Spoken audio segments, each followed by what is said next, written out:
It's been a very slow couple months here to start the year, but I have a haul video for you guys, so stay tuned to find out what I got.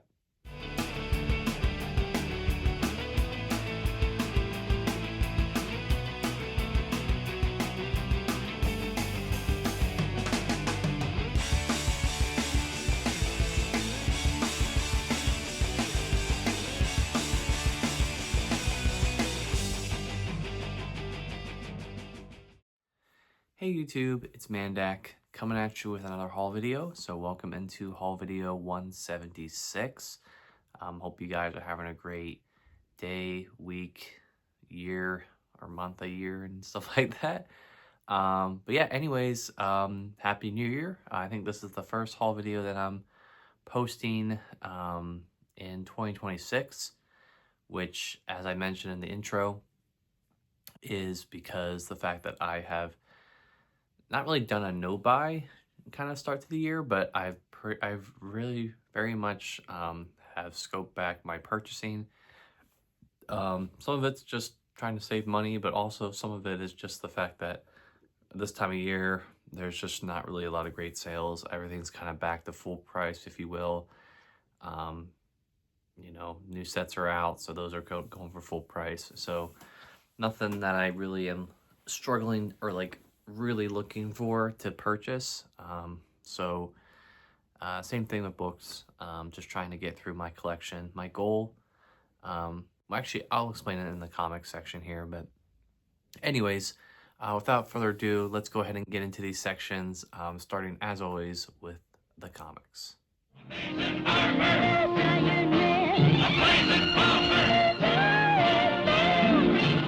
Alright guys, welcome into the comic book section here of haul video 176. So as I mentioned, I have some reading goals this year. I'll kind of talk about those first before I get into what I've been reading.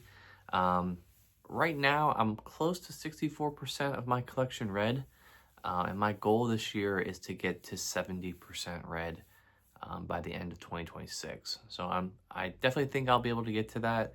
I just, need to make sure I don't buy too much stuff that I don't need for my read-throughs and just focus on reading my books in my collection. But yeah, anyways, I'm really close to getting to 2/3 of my collection read, which I think is a pretty good accomplishment. And like I said, I'm enjoying every second of this, really enjoying all the books I've been reading recently, which is a perfect segue into what I've been reading. So as I mentioned, it's been probably about 3 months since I did my last haul video. So I do have quite a few books to go through here with what I've been reading. Just hang with me here for a little bit and we'll go through all these. As always, we'll show some of the stuff, some of the art of these books as I go through here. But yeah, so I guess looking at my read-throughs, right? So obviously, since the last haul video, I've concluded all of my 2025 read-throughs, like Fantastic Four, Superman, all that stuff. So now currently I'm going through all of my Avengers stuff, Spider-Man, whatever I have left of that, and Star Wars. So those are the three main series, characters, books, series, whatever, that I'm kind of getting through right now. So I'll start by with the longest one and we'll go through them, hopefully faster than the first one here. But obviously Avengers, a lot of books I still have yet to read. So I've kind of been backtracking and filling in gaps of Avengers material that I haven't read in the past, or books that I've purchased since I've kind of done read-throughs. I will say my Avengers read-throughs, I feel like I've revisited Avengers like over and over and over again. Like every year it seems like I'm reading like some type of Avengers book, whether it's an epic or something else. So the first book I read here was the Avengers The Crossing omnibus. So I know this omnibus gets a lot of hate just because of how bad it is. But to me, I thought it wasn't that bad. It was a page turner, in my opinion. I thought it was a pretty good story. I mean, it is maybe not good, but it was a very fast moving story. This storyline basically starts off with like this reunion, like Avengers reunion party at the mansion, and then I believe Crystal's daughter's babysitter gets killed in the mansion, which like prompts this whole like investigation, and then people start accusing other people of killing the um, of killing this babysitter. Um, and this storyline, I won't go into too much spoiler stuff of what happens, but this storyline does give us like the teenage Tony Stark through some machinations that happen in the book. But I enjoyed this just because, like, obviously I love Avengers, and that is what this storyline is about. But we do get a lot of tie-ins with Force Works, War Machine, obviously. And at this point, War Machine has like the alien armor, so he's ditched like the gray and silver armor that he normally has, and he's wearing this like alien symbiote. Like I wouldn't say it's symbiote, but it's like a weird armor. I might show a picture of it on the screen maybe, if I remember. But anyway, and then you have Tony Stark, Iron Man books. So like it all kind of ties in with that. And it's funny because as I segue into my next book, this kind of reminded me that I haven't read any Force Works books, which I only have one. It's like the Avengers, the Iron Man Avengers Force Works collection that I bought at this point probably like 8 or 9 years ago. And I was like, wait, but then Force Works comes out of West Coast Avengers, and then I realized I had to go back and read West Coast Avengers. So I believe in my last haul video, I did mention I read the Avengers, West Coast Avengers Assemble miniseries, which had like some of the tie-in issues with Avengers, and then the initial 4-issue miniseries of West Coast Avengers, which kicked off the ongoing series of West Coast Avengers. So I won't talk about that miniseries, Marvel Premiere Classic, but I will start with all the West Coast Avengers material that I've read, and we'll get through that here. So we have a lot to get through here, so I won't spend too much time talking about each of these. I might just give like a brief summary of what happens, and then we'll just keep moving forward, just because I don't want this section to run way too long. But first one here was Marvel Premiere Classic, West Coast Avengers Family Ties. So this kind of kicks off the initial ongoing series, and most of this book is centered around the Grim Reaper, who is Simon Williams's brother. So we kind of get a lot of storylines with that. Keep in mind, all of this initial like run of West Coast Avengers is written by Steve Englehart, which you will definitely know and pick up on once we get through the rest of this stuff. There's going to be a lot of recurring themes that he carries over from his Avengers run into the West Coast Avengers stuff. So take it as you will. The next book we have here, Marvel Premiere Classic, West Coast Avengers, Sins of the Past. So this one was very much centered around Tigra, and we get this whole storyline with her dealing with like the cat people and like this whole thing. I hate to say it, but I was pretty much checked out of this storyline. I thought it was pretty weird. I just could not get into this. I just thought it was really weird having like a whole world of cat people, and then Tigra basically trying to, and this is another ongoing theme throughout this run, is like Greer Nelson trying to balance like the cat's side of her persona versus like the human side. So that's kind of like what came out of this, was like she was able to like find the resolution between those two. Not to mention like Tiger has a little bit of a flirt, and like she flirts with like Hank while she's in her cat persona, and then like while like she after she gets rid of that cat persona, she does like, yeah, I'm not into you anymore, Hank, and like Hank gets like really sad. So anyways, next book here was Lost in Space Time. So this is a time travel story with Kang. The West Coast Avengers get sent through like the Midwest to Egypt. Yeah, this one was felt like a little too long for me. I believe this is when Moon Knight shows up.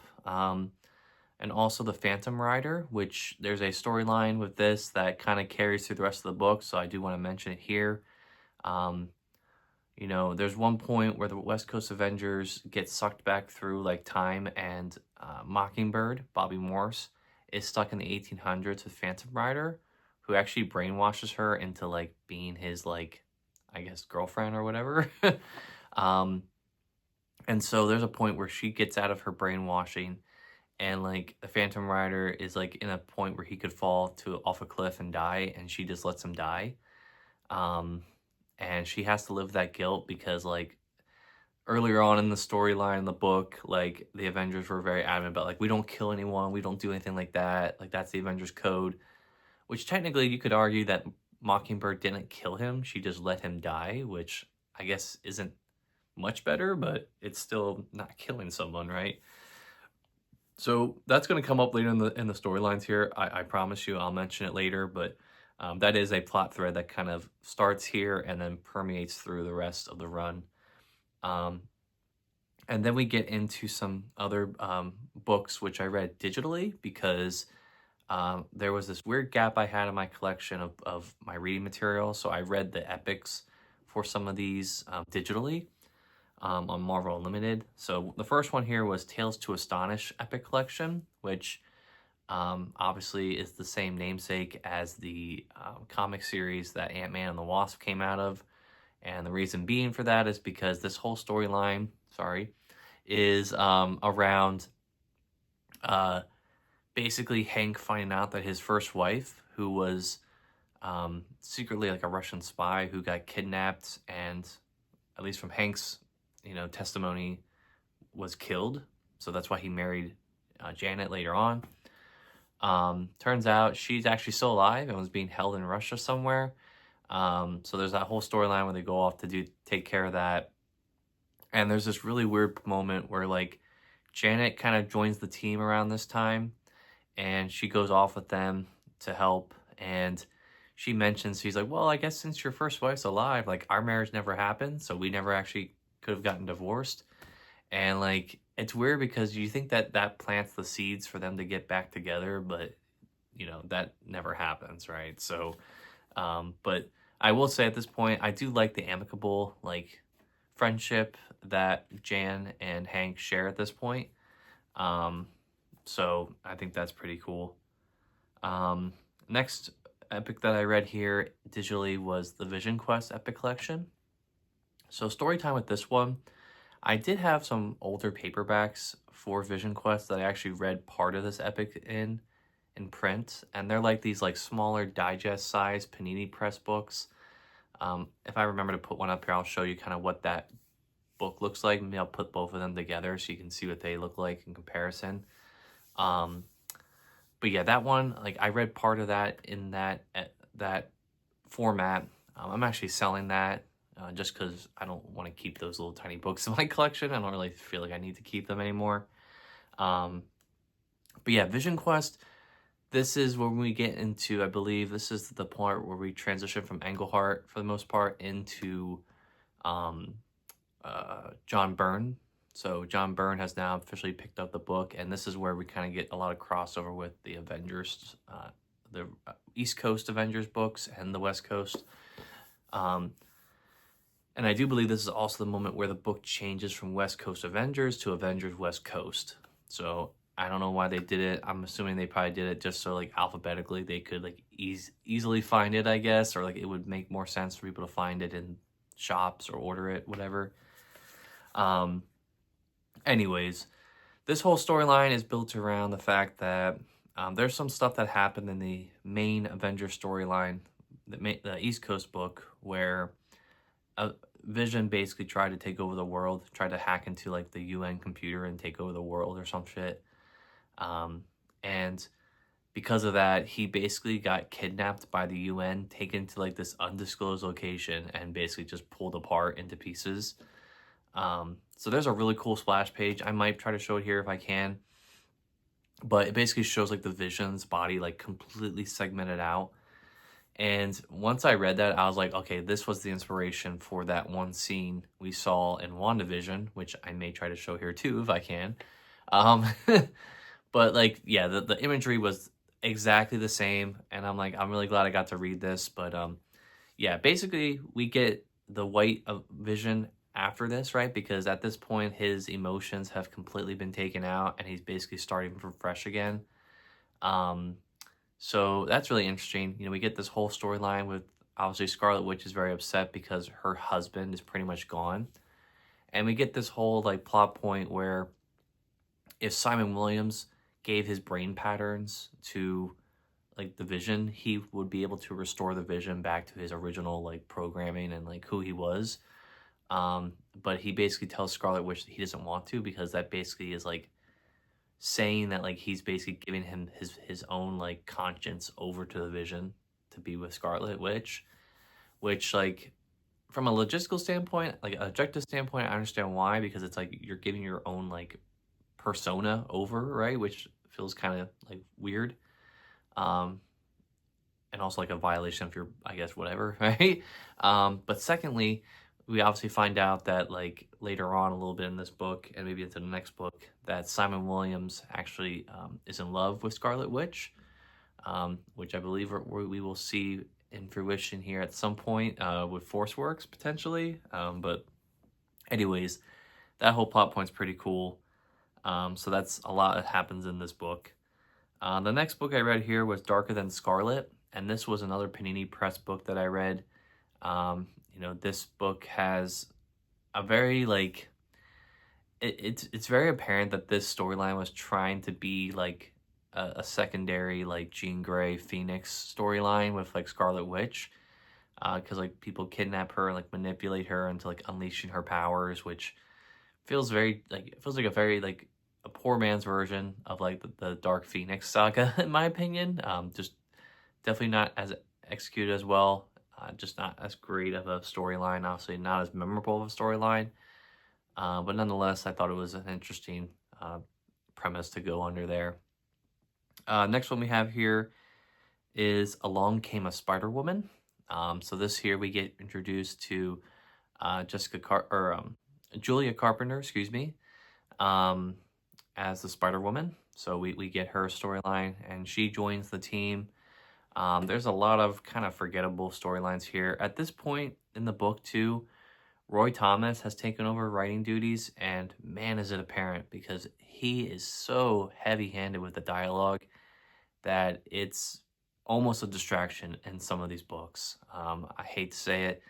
I think this is also the storyline where we get Demonicus, you know, the Bonicus storyline that shows up, like this like demon and Mephisto. That might be the next book. I can't remember at this point, honestly. um, but yeah, not great. Definitely nothing to write home about there with that one. But Spider-Woman joined the team. I thought that was a pretty good addition there with that. Next book I read here was Ultron Unbound.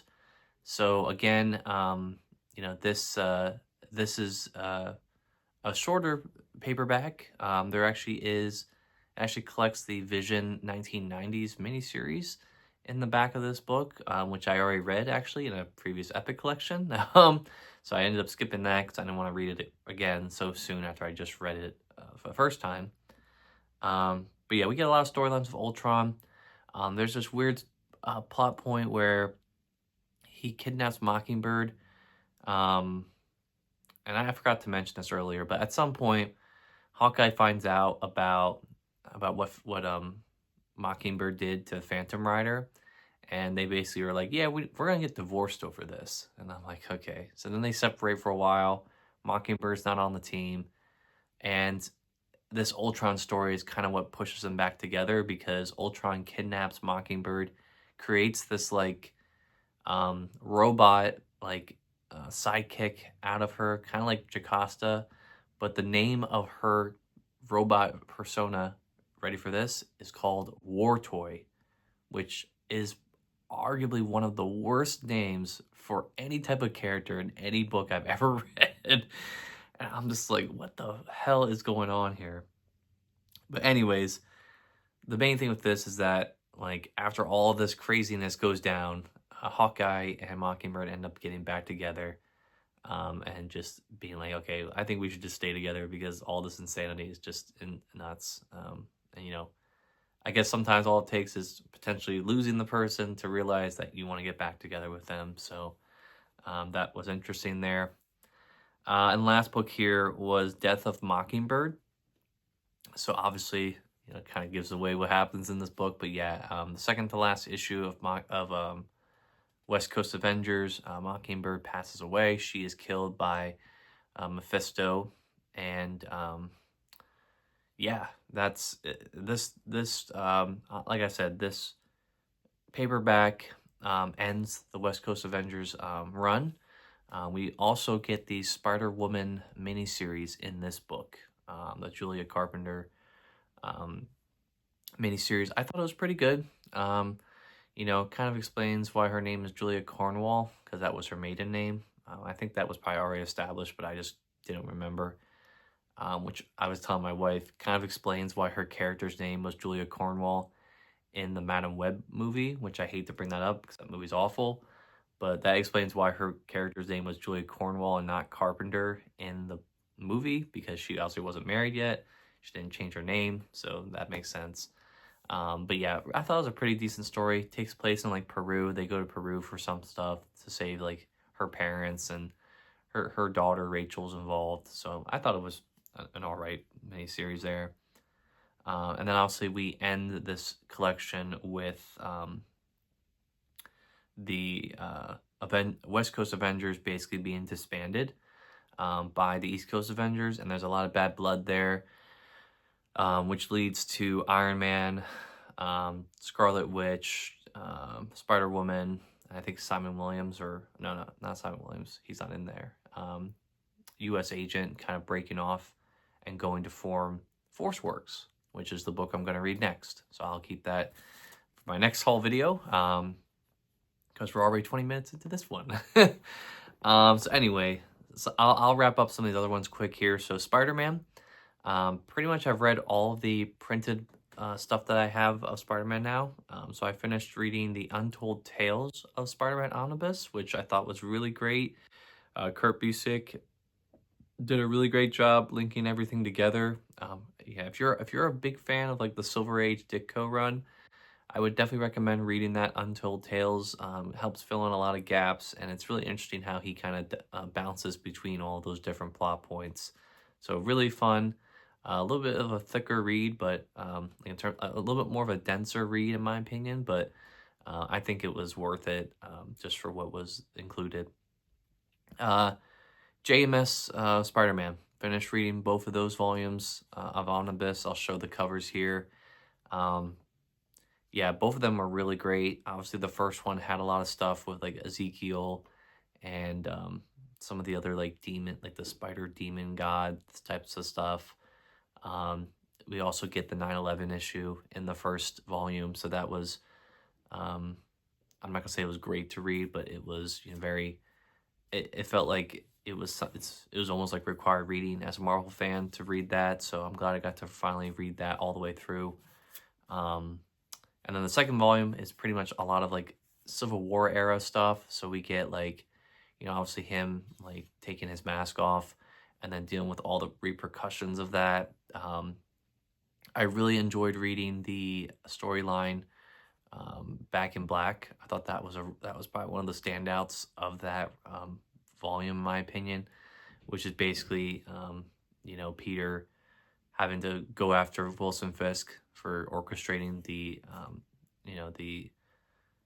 potential killing of Aunt May, and then we get into One More Day and all that stuff. So yeah, One More Day, I'll just leave it at that. That's and then obviously we get into Brand New Day, which I have not read that. I probably won't end up reading that for a while, maybe ever. So yeah, there's that. And then the last omnibus I read here was the Nick Spencer Omnibus, Volume 1. So portions of this volume, of this omnibus, I actually read as it was coming out with my friends over on the Crackle Comics podcast. But I wanted to read the whole run. So I started and finished the first omnibus. I actually downloaded all of the material for the second omnibus onto Marvel Unlimited. So I'll be reading that. I'm not traveling these next couple weeks, so I'll probably be reading those issues a little bit each day. trying to read that omnibus. And then I think once I finish that, I think I'm done with Spider-Man. I don't think there's really anything else I would need to or care to read. I think maybe the only thing I may go back and reread at some point is the Roger Stern omnibus, because I believe there might be some issues in there that I did not actually read entirely, so I might have to go back and look at that. I might just wait until like closer to the movie to like read it, just as like a little like movie hype type of thing to read. Maybe we'll see. But yeah, other than that though, all my printed collected Spider-Man material that I have in my collection right now, I've read. So, uh, you know, it's pretty good accomplishment in my opinion. Um, I also did read Star Wars, so I mentioned that earlier. I have read and finished all of the omnibus from the original Marvel years. So omnibus 1, 2, and 3. I'll show those up here on screen as I go through. But yeah, my quick thoughts on them. So volume 1, I read all digitally because I did not have the first omnibus, and the first omnibus is super out of print, super expensive, was not going to pay a lot of money for that, so I just went and downloaded all the issues and read it that way. And then obviously volumes 2 and 3 I had collected, right? So just generally, right, I thought it was pretty great. There is a lot of like stuff that happens in the early issues that just doesn't make sense for like the rest of the ongoing series. Like there's one scene where Jabba shows up and he's like this random alien that's not actually Jabba the Hutt, and something tells me that's probably like poor planning on like Marvel and Lucasfilm's part, because yeah, he just was not, that wasn't Jabba the Hutt. So there's that. There's a lot of other stuff too. Like it's just the first omnibus, that material is pretty hard to get through. It's just very dense, very out there. Um, but I would say after episode 5, like after the episode 5 issues, which is I think at the tail end of the first omnibus, it really picks up after that. We get some really good creators. Archie Goodwin did a lot of the original stuff. Roy Thomas gets tapped in again, which I don't know. Like I said, just sometimes it gets really slogged down. Chris Claremont comes in and does some issues at some point, which again, he's like, I just like some like for X-Men it worked, but for this it was so overly verbose, and I'm like, I can't read stuff like this. It's like there was points where it was more text on the page than art, and I'm like, come on, like you know what I'm saying, like let the art breathe, right? Um, but yeah, we got some pretty good. I think Walter Simonson and Louise Simonson come in at some point here to do some stuff. And then towards the tail end with like the third omnibus, we get like a lot of Joe Duffy, um, work there, which I thought was really great. Yeah, I mean overall, I thought it was really great. Do I think it's something that you absolutely need to read if you're a Star Wars fan? Probably not. You might be okay just getting some enjoyment out of reading the 3 like adaptations from that are pulled from these series of the original movies. But outside of that, there's not too much consequential that comes out of these. Like even because like the in the third omnibus, like the early very like first or second issue of the book is like the adaptation of Return of the Jedi. And then the rest of the book is, everything post episode 6.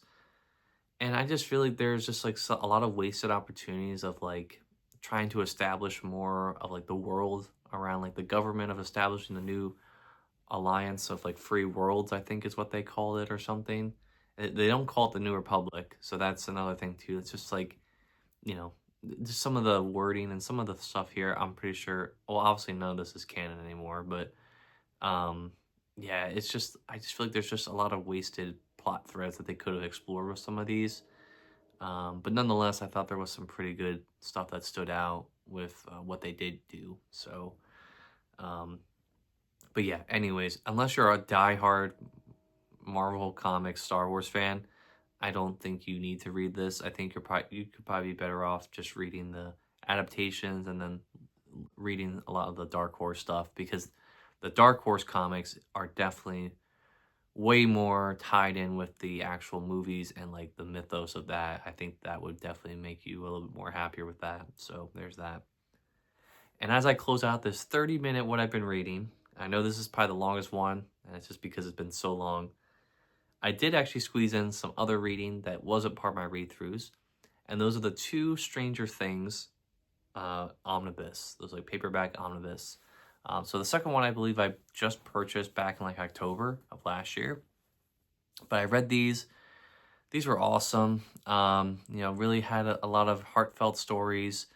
A lot of tie-ins with other stuff. We got some, I think in the second volume, I want to say, we got some storylines tied around like background characters and like other characters that brought like the Demogorgon to Russia in, I think, the third or fourth season. So, this series, I think it kind of moves sequentially through the seasons, but I want to say there's a little bit of jumping around that goes on with them. So, your mileage may vary with them, but yeah, I thought they were both great. I think they were both really, they definitely enhanced my enjoyment of the show.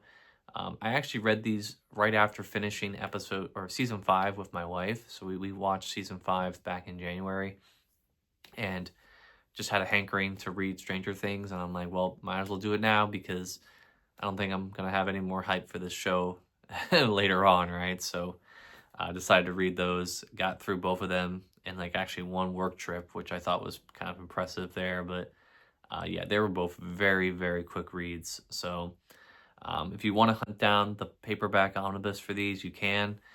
If you want to like look for the paperbacks, like the individual paperbacks for each of these stories, you can do that too. They're pretty cheap from what I've seen. So yeah, I think there's more storylines that I have yet to read. So I might try to see if I can hunt them down or wait and see if they release a third volume of this omnibus, which it took us years to get the second one. So I don't know what I'm going to do. But anyways, that's my card. That's what I've been reading. I apologize for how long that was. So let's take a little bit of a break and then I'll come back and do the haul. All right, so for reals this time, we're going to do the haul here for my my books, my comic books. So I feel like I compensated for the length of my what I've been reading so I can cover up for the fact of how short this haul is actually going to be. So like I said, I haven't been purchasing a lot of comics, but the ones I did get, I have one comic here to show you, and then I have a couple of books that I'm actually going to show you that don't have pictures in them. So I can't believe that's actually happening, but here we are. So the one book I got here, wanted to shout out to my friend Natalia for hooking me up with this.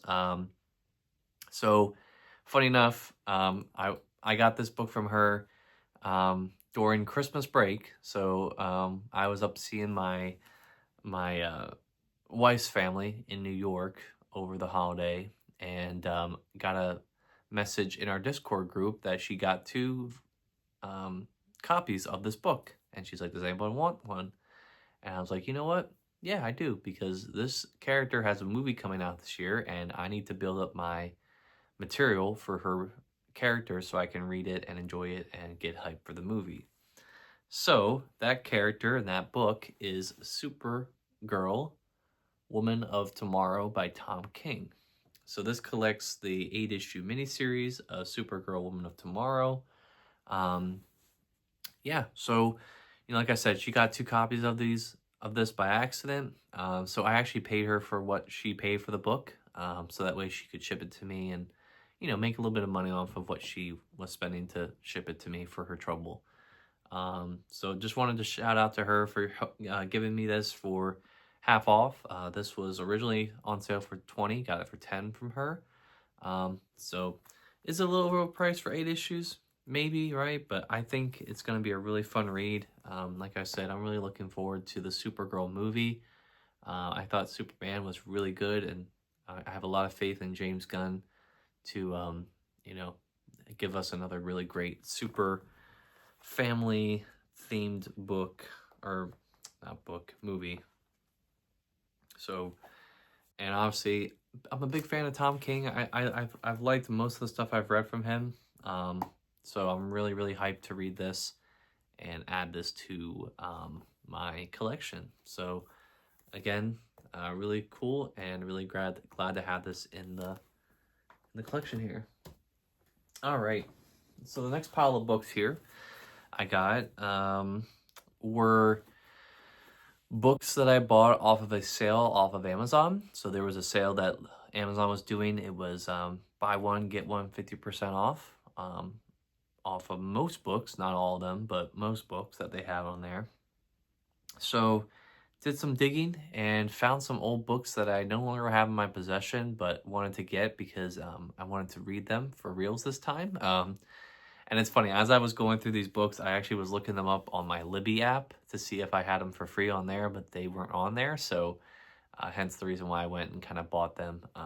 Granted, each of these books, I only paid about $6 for them. So I think that's a pretty good deal for some paperbacks. So we'll start here with the one that kind of stands out just because of the size and the shape of it. The first book I got here, again, these are all Star Wars novels, if I didn't already mention that, is Tarkin. So I want to say, I think this is the only one that I bought that is not a Legends book. I think this is actually yeah, it makes sense because on the back here you see Disney and Lucasfilm. I believe this is actually a current book that is not, I guess, like I said, excluded. And like, I think this is the only one that I purchased that is technically still canon. So yeah, this is all about Tarkin. So, you know, obviously he's a very interesting character in the Marvel Star Wars universe.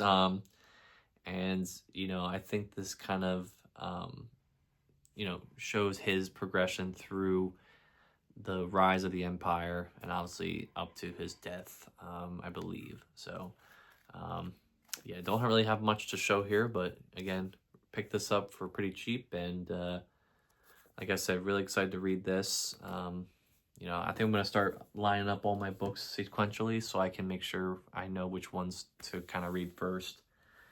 Let's see here. We'll do this one next.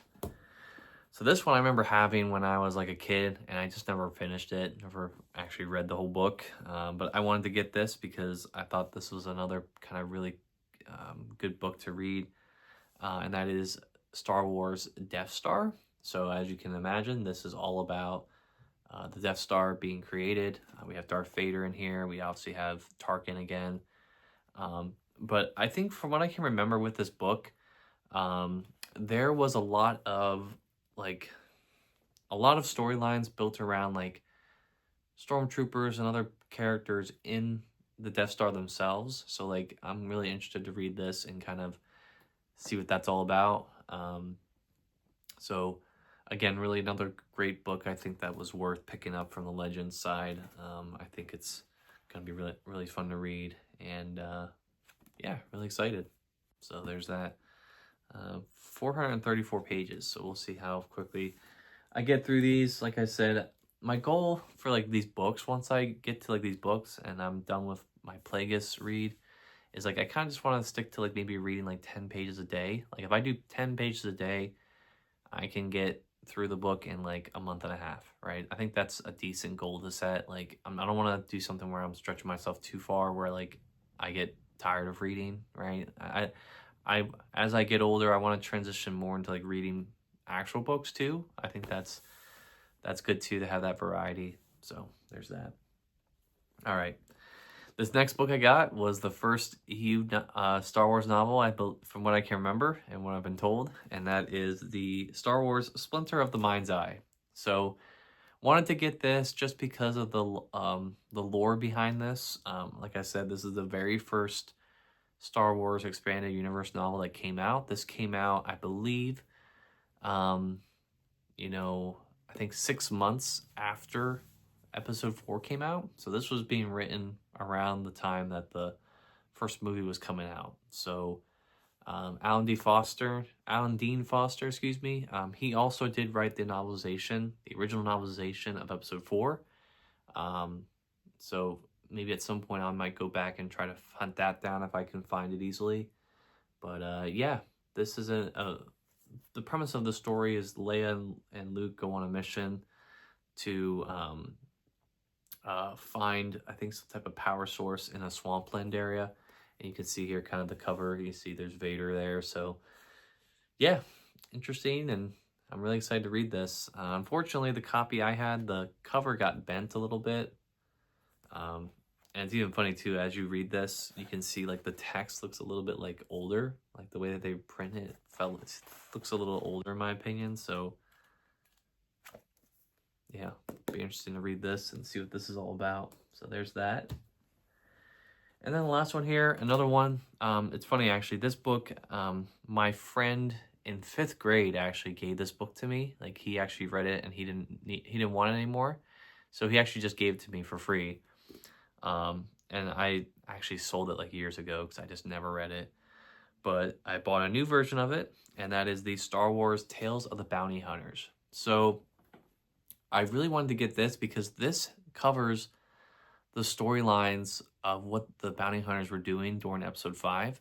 So after they met with Vader, this basically covers that whole storyline of like where Dengar, IG-88, Forlom, Bosk, like where all of them went, like, and how they were interacting with each other during the events of episode 5. So I think that's a really cool premise for a book to have like this whole like storyline built around that. There's a whole other like series of bounty hunter books that I think cover after episode 6 when Boba Fett is swallowed by the Sarlacc pit. And I'll say that book too, he also survives and comes out of the Sarlacc pit, and then all this other stuff ensues. But yeah, I think this one is really cool. You can see like the artwork on the back kind of has episode 5 vibes. So yeah, episode 5, definitely one of my favorite, if not my favorite, Star Wars books or movies of all time. So really excited to read a book that's kind of based around that era. So I think for me, like for these books, I'm probably going to do like Tarkin first, then Death Star, Splinter the Mind's Eye, and then finish with this. So like that's kind of my like headcanon like reading order, but I could be wrong. It doesn't really matter to me. I'm okay like jumping around. It doesn't bother me that much. But anyways, that was my 10-minute haul for my books. So like I said, not too much, but I'm actually staring at a bookshelf here that I'm going to try to build today of where I'm going to put all my manga and like my actual like novels of stuff. So it's a smaller bookshelf. Definitely the last one I'll be able to put in this room. I definitely don't plan on building out more shelf space in here because it's already crowded as it is. But yeah, I plan to put that there and put all that stuff in there at some point. So more to come from that. But anyways, I'm gonna go get a quick drink of water and then we will get into the Lego section. So stay tuned for that.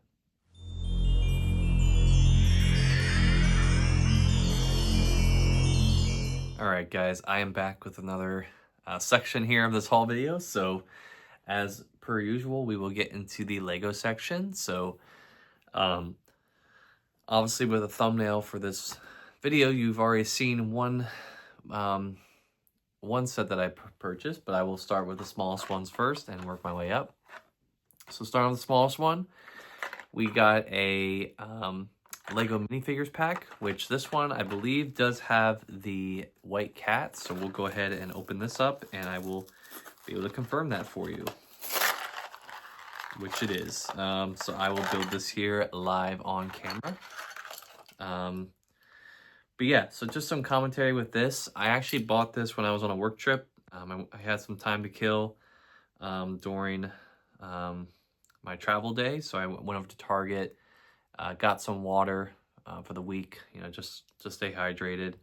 And then while I was there, I'm like, you know what, let me go to the Lego section and just see what they have. And we'll see what they have here. So the reason why I knew this was what it was because I actually used the minifigure scan app. It allows you to scan the box and find out what's in there before you buy it.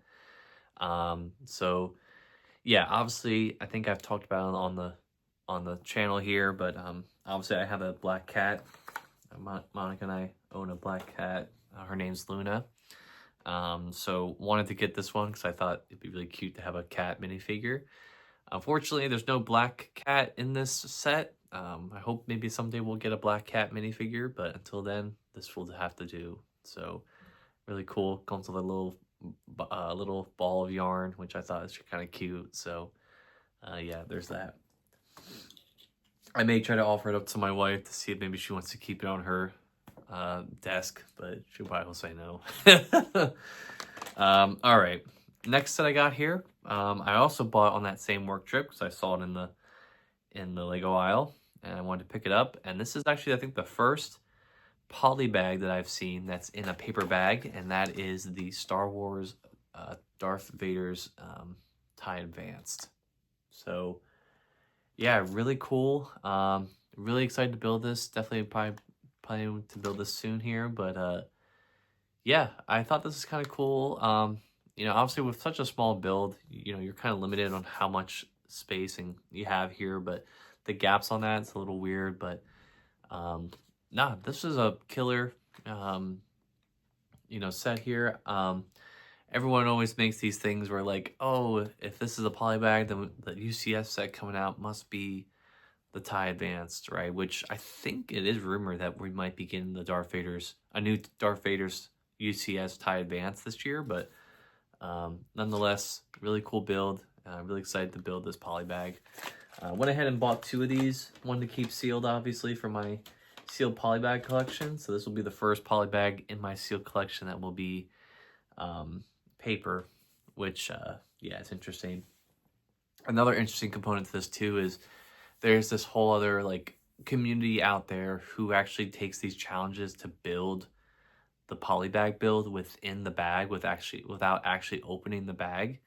So I'd be interested, obviously, with this. I feel like it makes it way harder, if not impossible, to do. So I wonder if that's been discussed out there. So maybe I'll have to look out there and see if that's going on or if that's being discussed at all. But anyways, we'll keep moving on here. These 2 next sets I bought were sets that I got at Kohl's. So I was able to stack some Kohl's cash on these to get some money off of them. So the first one here I got was the Mandalorian and Grogu's speeder bike. So really love to see that we're back to like these nice, like just play scale, like play set, $10 sets. No microfighters, no like 4+ sets, just a nice little $10 build. With 2 minifigures. I think this is a perfect set for a little kid. You know, obviously it's really, really nice. Kind of wish the speeder bike was a little bit more detailed, but you know, you get what you get, right? So, but nonetheless, you know, if you don't have these 2 characters already, definitely a good way to get them. I believe this is the first, like, I think this is I don't think I have this version of Mandalorian before. I think this might be the one from the Razor Crest, or the helmet might be slightly different from the Razor Crest, but anyways, really great build. Nice little $10 set. Next one I got here was on the Marvel side, and this has the Spider-Man and Ghost Rider. So obviously with Spider-Man, I have so many of him. And I guess for this version, they decided to print his arms, but not his legs. So it's just crazy, like how Lego just pivots so weirdly from like arm printing to leg printing to like none at all, like depending on what the character is. So like, yeah. But nonetheless, really cool to get this little bike here. The Ghost Rider, I believe that might be a new head print and new torso, maybe? I don't know. Regardless, I don't think I have this type of Ghost Rider in my collection, but the bike's kind of cool. I'm pretty sure that may be a sticker on the bike, but I'm hoping it's a printed piece. That would be nice, but I doubt it. So, yeah, kind of cool to have that in the collection, so we'll build that at some point. Next set I got here, also got some Kohl's cash, was able to stack that and get the Cornish Pixie. So this was originally 30, got it for 20. Yeah, nice little build here. This is from Chamber of Secrets during the Defense Against the Dark Arts scene in the beginning of the movie when Gilderoy Lockhart accidentally lets the pixies out of their cage and they go wild and they go crazy all over the classroom. But yeah, I think this is a nice little build. Like these are the types of sets that I'm getting from Harry Potter. Like I'm not buying the play sets. I just like these like nice display sets to buy. Um, but yeah, this is really cool. Really nice build. I think for $30, I think this would be worth it. Obviously, 20 makes it even better. Um, but yeah, I think it's really cool. You actually get the Pixie, you get Gilderoy Lockhart's wand, and you get like a nice little book for that to go on. And obviously, with these sets, I like that they give you stuff to display it all on. So I think it's really cool that you can display the Cornish Pixie with like everything together. Um, so yeah, nice little build there. Totally forgot that was coming out until I actually saw it on the shelf, and I'm like, oh, there it is. And the next one here was one that I got also at Kohl's. Also stacked some Kohl's cash on this. Like I think almost all of these sets I got, like all the ones we just went through, I got them all at Kohl's, I think pretty much. And was able to get some money off of them, which I think is pretty good. So the next one here is the epic battle, Spider-Man versus Sandman, and obviously the Venom is in there. So really cool. I believe this is the same Spider-Man from the Statue of Liberty set from No Way Home. So I don't think there's anything different about this one. The Sandman might be the same too, I believe.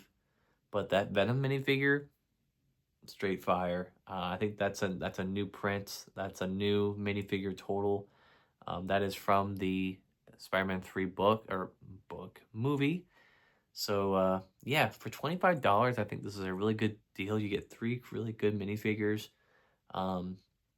The build a little small, but I think it's worth it for what you get here. And obviously I was able to save some money off of it anyway. So yeah, really cool to get this for a nice deal. And I love that they're making these old Spider-Man sets again. You know, we got this one, we got the train last year from Spider-Man 2. That one is pretty overpriced in my opinion, so I'm probably gonna wait until that goes below $40 to pull the trigger on that one. But this one, really cool. Some nice nostalgic vibes going on there with that. All right, I realized I put this one over here on accident. Okay, the next one I got here, and I apologize in advance because the box got really screwed up on the front, and that is the Lego Love set. So I had to rip off my address and everything on there. It looks really crappy, but I apologize. So I'll just maybe show the back instead. So yeah, got this on Amazon. I believe it's still on sale for 20% off. So if you're looking to buy this, I would maybe get it now because it's 20% off. Originally it was 80 down to 64. So yeah, got this. I know a lot of cities have this love logo in them. I'll say Philly's one of them.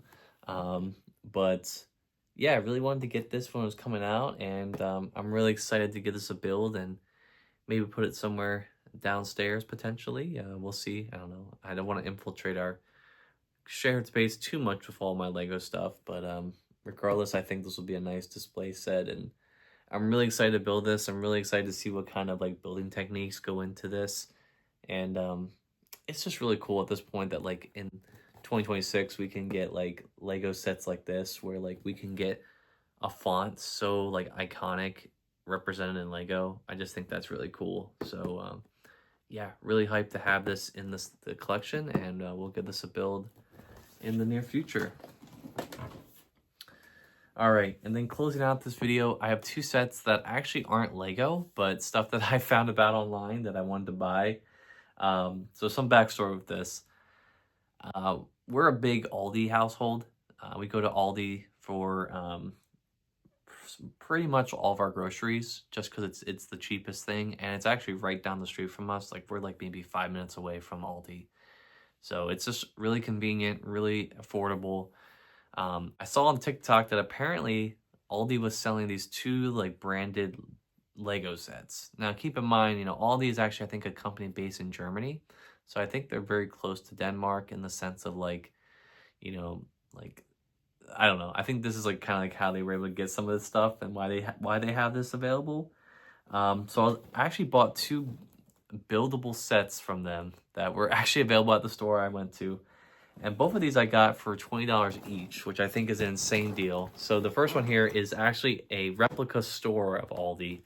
For $20, 552 pieces. I know it's not Lego, but it's really cool. It has like a full interior to it.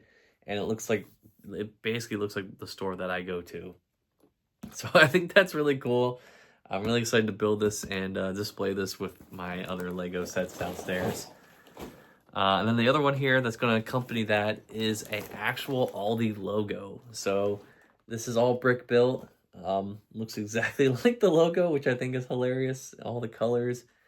So again, really excited to build this. I think this is going to be such a funny build to have. My wife laughed at me when I showed this to her, but I mean, for $20, like having these two sets, I mean, you can't beat it, right? I mean, I think that's a really good deal. This is, I don't know how many pieces this has. Oh, duh. On the other side, 824 pieces. So, I mean, you think about it, right? 824 pieces, this probably would be like an $80 set for Lego.